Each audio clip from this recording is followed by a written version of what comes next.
Sebelum kita mulai, gue pengen kalian di sini itu punya gambaran yang sama. Anggap kotak yang kalian lihat di depan ini itu adalah 100 juta rupiah. Ini adalah 1 miliar rupiah. Ini adalah 10 miliar rupiah. Dan ini adalah 100 miliar rupiah. Di sini gue akan sharing rahasia bagaimana caranya membangun kekayaan. Karena di zaman sekarang 100 juta itu bukanlah uang yang ideal. Beli Avanza bekas aja udah susah. 1 miliar ya mungkin sedikit nyaman ya, tapi beli rumah pun nggak bisa. 10 miliar itu kalian mungkin udah ngerasa wah udah made it in life, tapi itu belum kaya. Menurut gua angka yang aman adalah 100 miliar rupiah. Dan di sini gua akan ajarin lu rahasia gimana caranya untuk dapetin kekayaan sampai 100 miliar rupiah. Nah sekarang kalian bayangin kalau ini adalah kalau 1 triliun ya. Nah sekarang kalian bayangin ya, satu kotak ini adalah 1 triliun. Dan ini adalah harta yang dimiliki oleh Warren Buffett. Kalian bisa bayangin nggak seberapa jauh ya kalian semua dengan orang-orang yang paling kaya di dunia.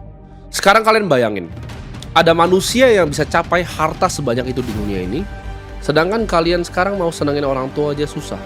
Mungkin sekarang lu lagi banting tulang untuk kebutuhan hidup. Mungkin juga lu nggak punya banyak tabungan sekarang. Mungkin lu masih ngecek rekening lu ya. Bahkan akhir bulan ini gua masih selamat atau enggak. Biaya hidup itu semakin naik dan naik.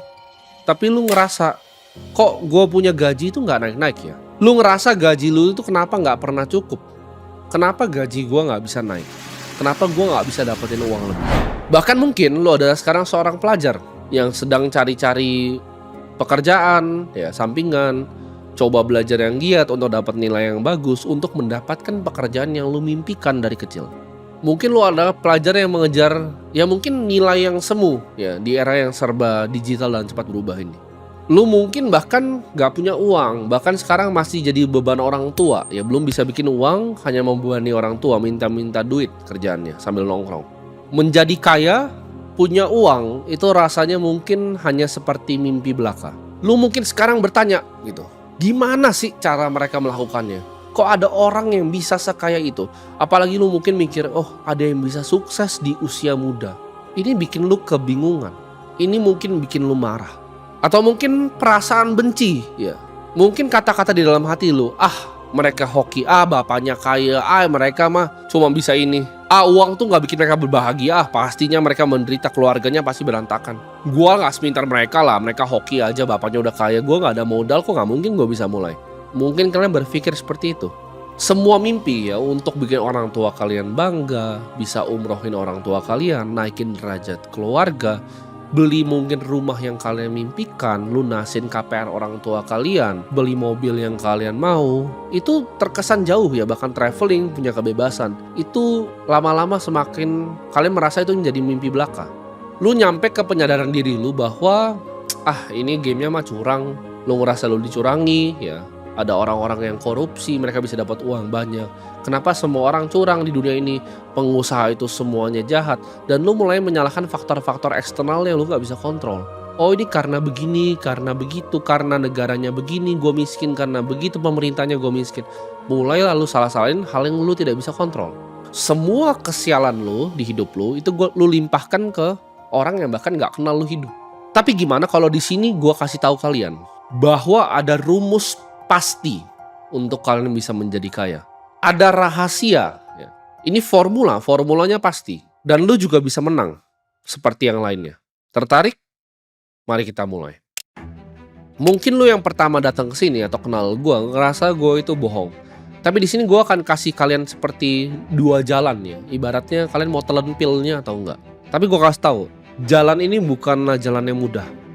Jalan ini adalah jalan yang penuh penderitaan, kesengsaraan, dan jalan yang penuh pengorbanan. Dan gak semua orang ya, mungkin dari ratusan ribu atau mungkin sampai jutaan yang nonton ini, yang berhasil itu gak nyampe 1%. Lu harus bisa telan kebenaran pahit ya, yang selama ini lu gak mau denger. Kebenaran pahit yang tidak pernah diajarkan oleh keluarga lu sendiri dan sekolah. Karena faktor lingkungan itu berpengaruh. Biasanya orang miskin ketika punya anaknya itu akan merasa dia gak akan pernah bisa jadi kaya karena kondisi keluarganya sudah seperti itu. Dan seperti gue bilang sebelumnya, Jalan ini nggak akan mudah dan mungkin banyak yang nggak berhasil dan mati mencoba di jalan ini. Tapi di sini gue kasih tahu kalian, di ujung jalan ini, kalau kalian sampai pilih jalan ini, itu ada kekayaan lebih dari yang kalian pernah bisa bayangkan. Lebih dari yang bisa kalian pakai, dan itu akan memberikan kalian kebebasan untuk kalian pengen berada di mana. Karena uang tuh fungsinya sebenarnya untuk apa sih? Untuk lu nggak pernah harus bangun kalau lu nggak mau bangun. Untuk lu harus nggak pernah ketemu orang kalau lu nggak mau ketemu orang. Supaya jadwal lu itu kosong. Lu hanya mau lakukan apa yang lu pengen lakukan di dunia ini. Sama seperti gua. Kebebasan untuk gak pernah mikirin uang lagi dan uang itu gak pernah jadi masalah di hidup lu. Ini video gue terinspirasi dari buku gue sendiri yang gue tulis ya 10 tahun lalu.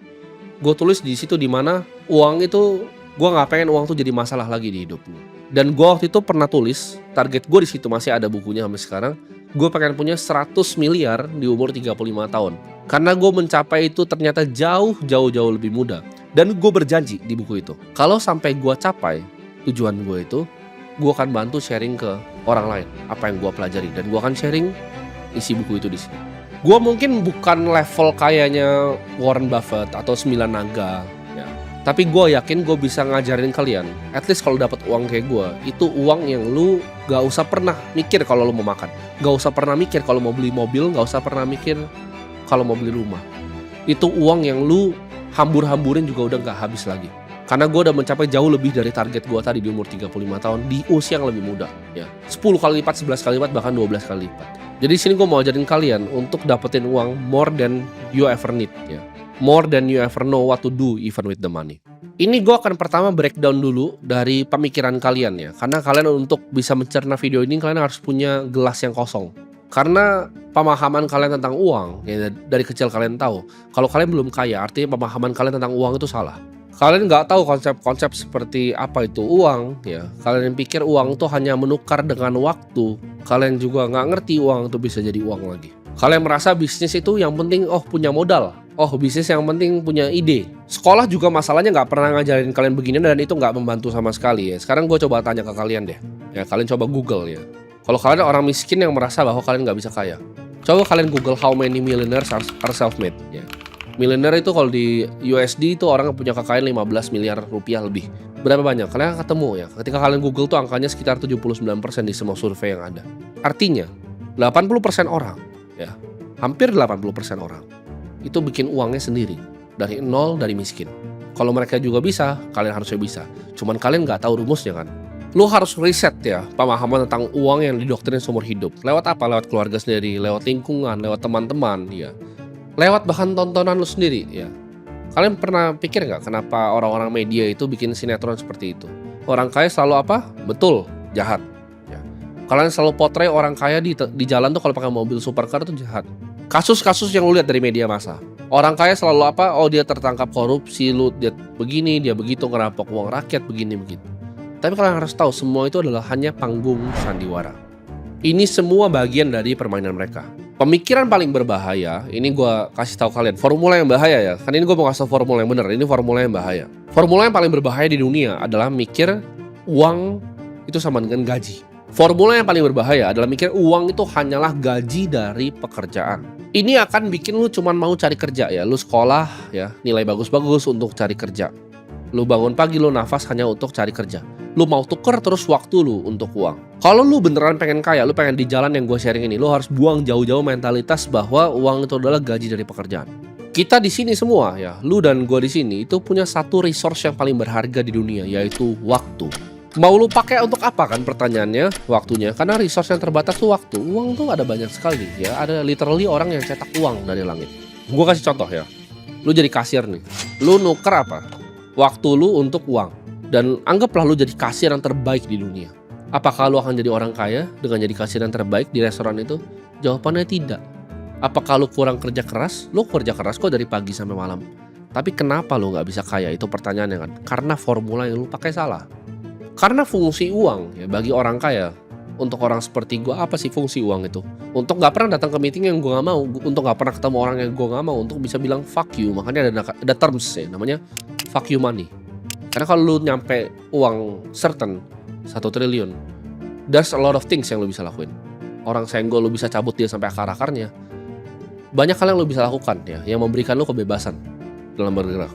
Sekarang gue kasih contoh ya. Misalnya ini gue pindah lah ke negara sebelah aja biar lebih kondusif pembicaraannya. Kita ke Singapura. Let's say lu buang sampah gitu kan. Kalau lu buang sampah sembarangan, itu lu akan kena fine. Atau lu parkir sembarangan, mobil lu dikunci, terus lu kena fine. Lu disuruh bayar lah intinya ke pemerintah. Kalau ada pelanggaran yang bisa dibayar, berarti ada nggak pelanggaran itu? Nah itu pertanyaan menarik. Lu ngerokok sembarangan kena fine. Tapi gue berani nggak di sana? Misalnya, ya gue bukan orang yang buang sampah, tapi gue kasih contoh. Berani nggak gue buang sampah? Berani gue. Berani nggak gue ngerokok? Berani. Kenapa? Karena cuma bayar fine. Basically itu nggak ada untuk gue. Tapi untuk orang yang gaji UMR kena fine $300, kena sing 300, itu udah selesai habis uang. Untuk gue, kalau gue kena fine, bayar aja bos. Gitu. Itu adalah kebebasan uang. Karena uang itu nuker kebebasan dan juga waktu. Sedangkan lu mau nuker waktu lu untuk uang, itu udah kebalik formulanya. Karena di kerjaan ya, lu dihitung berdasarkan waktu yang lu ibaratnya clock in ke dalam kerjaannya. Maksudnya apa? Lu kerja nih, misalnya gaji 4 juta. Ya, lu kerja dari Senin sampai Jumat, ya berarti berapa tuh? 5 hari. 5 hari berapa per jamnya? 9 jam. Ya. 9 jam, 5 hari, 4 minggu. 180. Ya kan? Sekarang 4 juta lu bagi dengan itu. 22.000 berarti waktu lu per jam.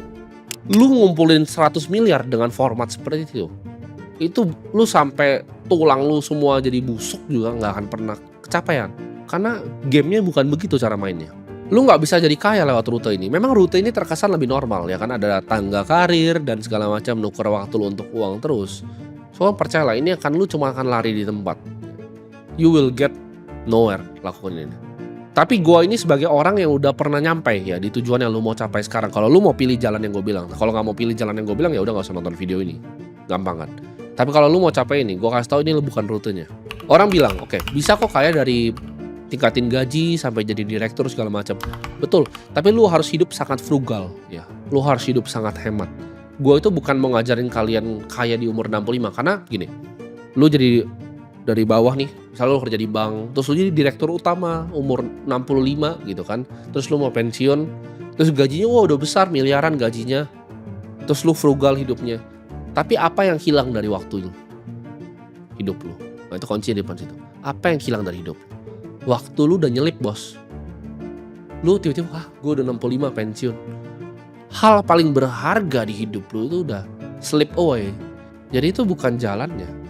Lu kalau mau jadi super kaya, lu harus lakukan itu di umur yang muda untuk benar-benar menikmati hidup ini. Lu nggak bisa kaya umur 65, itu gampang, semua orang bisa. Nothing special di direktur 65 tuh kan nothing special. Semua orang di sini gue yakin kalian pasti bisa ya. Dengan fokus di satu industri, cukup tekadnya pasti bisa. Tapi kalau kalian mau uang sebanyak itu yang lu nggak tahu bahkan lu ngapain dengan uang ya, lu nggak bisa pakai rute itu. Itu lu harus hidup frugal, baik-baikin orang, kalau meeting datang siap gitu. Ntar udah tua jadi komisaris independen, tetap datang-datang ke board meeting, itu nggak enak. Dan sekarang mungkin lu tanya ke diri lu setelah gue jelasin yang tangga karyawan tadi dan menabung di umur 65. Gimana sih ada cara orang yang sukses di muda ya kan? Mustahil kan lu pikirnya. Jawabannya apa? Mereka punya rumus dan jalan yang berbeda. Di sini gue akan ajarin kalian jalan yang gue ambil tadi ya. Nama jalan